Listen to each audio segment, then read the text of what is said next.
Hey everyone, Mr. Sujano here. Some pretty big news today. A brand new prototype has been discovered for The Legend of Zelda Ocarina of Time. Let's get started.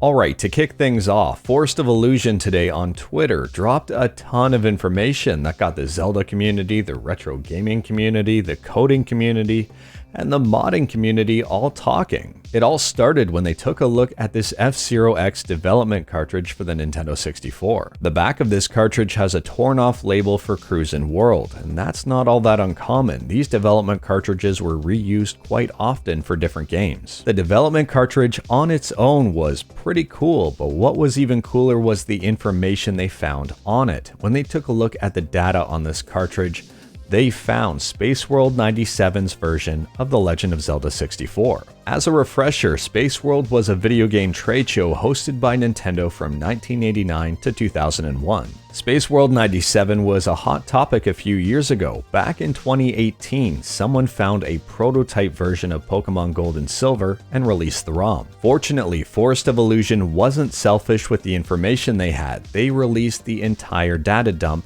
to the public. Now there's some good and bad news here. The good news is that there's a ton of information that never made it into the game that we can finally take a look at.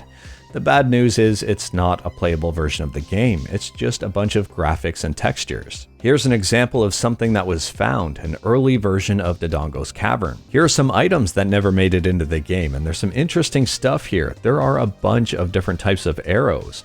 There's a weird leaf thing. There's a blue shell from Mario Kart. Apparently that leaf thing was used to call Epona. They even found text for some of these items and abilities, so apparently one of those items was a mine. Another one was true insect glasses, and another one was the horsegrass whistle. The text for the magic abilities gets really interesting. So there's a metal of fire to set things on fire, an ice metal to obviously put fire out. There's a wind metal to warp when you're in danger. There's a metal of light to illuminate things, a metal of darkness to make things dark so you can hide.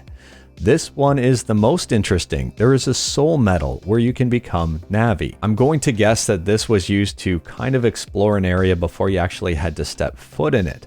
But I could be wrong. It's very interesting. Instead of using 4 pieces of heart to increase your life, it looked like they wanted to go with 8. The door of time closed as you became an adult, so maybe there was no ability to time travel. By the looks of it, they had planned on using inns to change time from night to day. They've been using this information to kind of connect the dots here, or at least confirm stuff they already knew from previous builds of the game. That will help everybody get a pretty clear picture of the development history of Ocarina of Time. If you want to check this stuff out in more detail, I will post a link to everything in the description below. They keep finding more stuff and keep posting it. This whole thing is incredibly interesting. If you're a little disappointed that you can't play Spaceworld 97's version of Zelda 64, Forest of Illusion here has you covered with a consolation prize.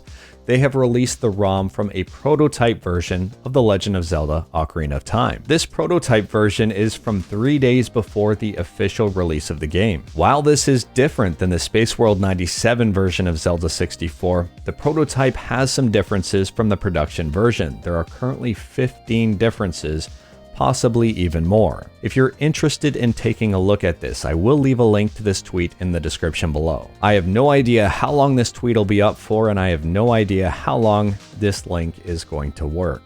With Nintendo being, well, Nintendo, chances are it will be taken down at some point. But anyways, that is all I've got for today. Let me know your thoughts about the Spaceworld 97 version of Zelda 64 in the comments below. Let me know your thoughts on the Ocarina of Time prototype in the comments below.